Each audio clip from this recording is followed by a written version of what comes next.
아이고 머리. 아이고 머리. 이상 놓으세요. 아니 왜 잘 가는 사람을 치고 가냐고! 제가 언제 쳤다고 그러세요? 원래 아니, 가만히 서 있는 사람 어깨를 밀쳐가지고 내가 자빠진 거 안 보여? 넘어져갖고 이 비싼 도자기 깨진 거 안 보이냐고? 아니, 이게 술병이지. 어떻게? 술병? 그래 술병. 술병은 도자기 아니야? 이게 얼마나 비싼 도자기인지 아냐고? 확.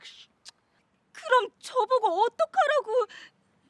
여봐 우리 이 도자기는 그냥 깨진 거 술 한 잔 더 먹었다고 치고 이 처제랑 술 한 잔 더 하자니까. 그럴까 그럼? 가자고. 가자고. 야, 됐지? 이제 술 한 잔 더 하러 갑시다.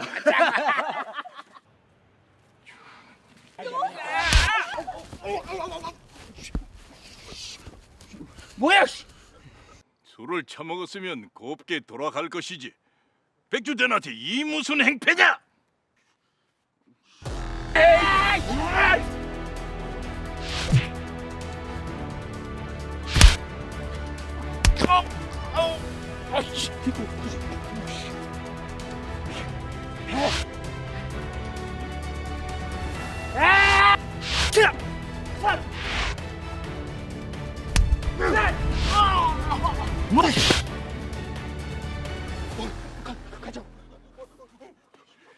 아이고 나리.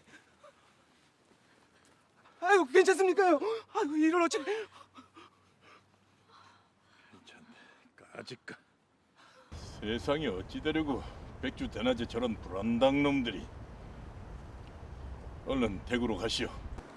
감사합니다. 조남이라도. 되었어. 가자. 예 나리.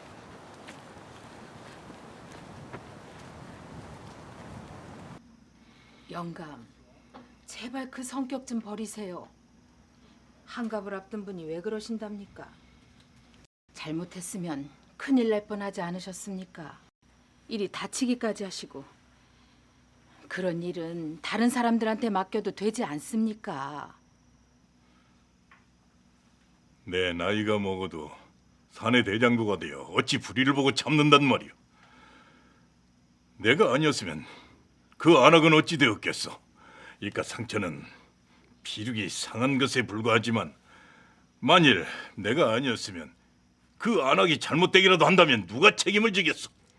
아니, 누가 책임을... 일이 닥쳐오시니 드리는 말씀이 아닙니까? 원 시장은 불같고 호랑이 같은 성격을 지녔다고 알려져 있다. 그러던 어느 날이었다. 원 시장이 호련히 고향 마을을 떠났다. 1789년 그의 나이 58세 되던 해였다. 나는 50년 이상을 헛되이 살았다.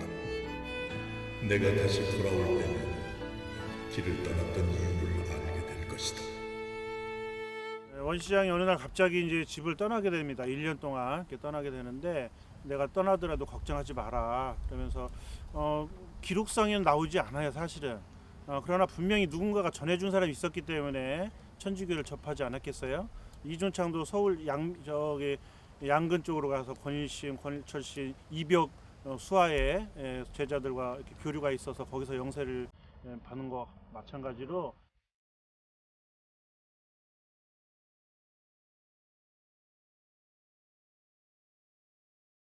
집을 떠난 원 시장의 정확한 행적은 알려져 있지 않다.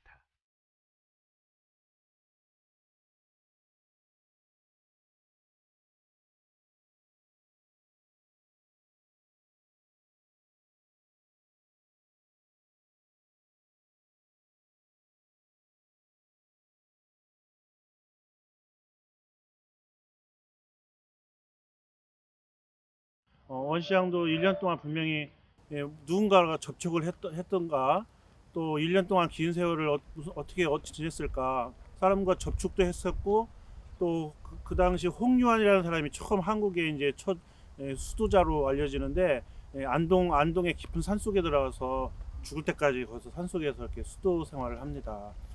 그래서 아마 이 원시장도 1년 동안 어디 가서 공부를 했던가, 스스로 수도 생활을 했던가, 수덕 생활을 했던가, 천주에 깊이 서적을 깊이 파고 들어갔던가, 또 다른 사람들과 만남을 했던가. 그 당시에는 공동체가 그렇게 많지는 않았다고 봐요. 아주 초창기였기 때문에 실학자들 또 양반들 위주로 했었던 시기였고, 그래서 공동체가 그렇게 많지는 않았어요. 그래서 어디 가서 1년 동안 뭐 지금처럼 피정을 한다든가 수도원 들어가든가 이런 있는 상황은 아니었고, 아마 산속 깊은 곳에서 따로 천주교에 대해서 깊이 이렇게 공부하는 시간을 갖지는 않았을까.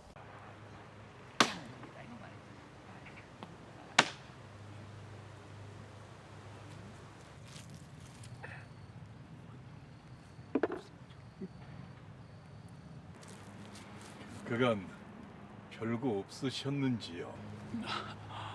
우리야 뭐.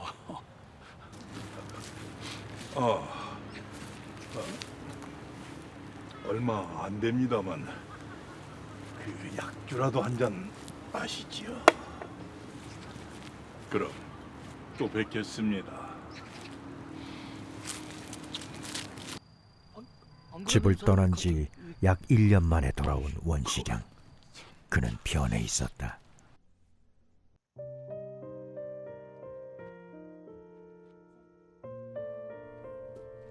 (50년) 이상 나는 여러 차례 죽을 뻔했어. 그러나 오늘 이후 수천 년 동안 생명을 보장할 처방을 지니게 되었어. 여러분 모두도 나처럼 천주님을 모시고 내가 믿는 정교를 선택하시오. 순교자들이 목숨까지 바칠 수 있을 정도로 인생을 다 걸 만한 어떤 무언가를 분명히 가치를 발견했을 거란 말이에요. 그렇지 않고서는 미쳤다고 뭐 집안도 땅도 그 큰 대궐도 다 버리고 간 이유는 분명히 큰 진리를 발견한 거죠. 아까 원시장이 얘기했던 잠깐 비춘 것처럼 수천 년에 내가 생명을 가졌다. 이게 영원한 생명이거든. 성서에 나오는 영원한 생명. 또 소크라테스가 말했던 진리. 이 세상에 눈에 보이는 껍데기 말고 권력과 부와 명예, 한마디로 사회적 가치, 눈에 보이는 것들. 진리를 깨닫기 전에는 우리는 어떻게 보면 피상적인 껍데기에 잘 먹고 잘 사는 거에 동물적인 수준에 어떻게 보면 산다고 할 수 있습니다. 근데 이 신앙인들은 진리를 발견한 거예요. 예수님을 통해서. 어떤 소크라테스가 발견했던 거라든가 또 어떤 진리, 참된 인간, 동물 어떤 누구도 가질 수 없는, 느낄 수 없는 어떤 진리를 목숨을 바쳐서도 아깝지 않는 거를 발견했기 때문에, 그래서 이 세상을 어떻게 보면 지나가는 세상으로 본 겁니다. 또 영원한 생명으로. 천주교를 받아들인 원시장은 자신의 재산을 나눠 빈곤한 이웃들을 돕기 시작했다. 성동리, 지금 합덕 성동리 지역 일대를 전부 다 영세시킨 사람이 바로 이 원시장이란 말이에요. 그 당시 1년 후에 갔다 와서 내가 수천 년을 살 수 있는 생명을 내가 가져왔다. 그러면서 동네 사람들에게 복음을 전파하는데 같은 날 30집안이 영사를 받았다는 내용이 이렇게 나오거든요. 그리고 또 박종화 수기에 보면은 원백돌이라는 사람이 자기 집안에 이곳에 바로 천당을 찾았다는 내용이 나옵니다. 지금의 공소예요, 공소. 작은 성당이 생기기 공소, 작은 공동체를 차렸다는 거거든요. 공소, 예배할 수 있는 그런 그 당시에 그걸 자기 집안에 채웠다는 건 대단한 거죠. 그래서 그 원백돌하고 원시장하고 같은 사람, 이 지역을 완전히 이렇게 천주교 지도자급으로 행사한 사람이 원시장일 가능성이 크다고 봅니다. 이와 관련된 기록이 남아있다. 그렇다면 한국의 천주교 역사는 언제부터 시작됐을까? 조선은 성리학의 나라였다. 성리학에 집착한 사대부들은 명분과 공리공론에 몰두했다.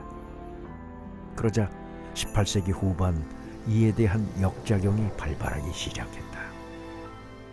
남인 소장 학자들은 이 서약에 대해서 굉장히 큰 관심을 갖게 됐었어요. 그때 서장관 아들인 이승훈이 북경으로 간다는 소식을 듣고 그 이승훈한테 그곳에 가서 서학 책을 좀 구해오라는 부탁을 받고 가게 됩니다. 이승우는 그쪽으로 가셔가지고 서학 책도 연구를 하고 공부를 하면서 천주 시류학이라는 이 책을 또 접하게 됩니다. 그러면서 이제 거기에서 그라몽 신부님을 만나게 되고 거기에서 교를 뵙고 세례를 받고 또 고국에 돌아와서는 그 같은 동료 학자들인 이벽이나 권일신 또 정혁종 형제들과 많은 학자들과 함께 그 서학을 공부하면서 교리가 전파됐다고 하는 그런 자리라고 보면 되겠습니다. 이런 영향으로 천주교가 민간에 전파되기 시작했다. 이처럼 천주교는 지식인, 관료, 심지어 궁중의 여인들에게까지 널리 확산되었다.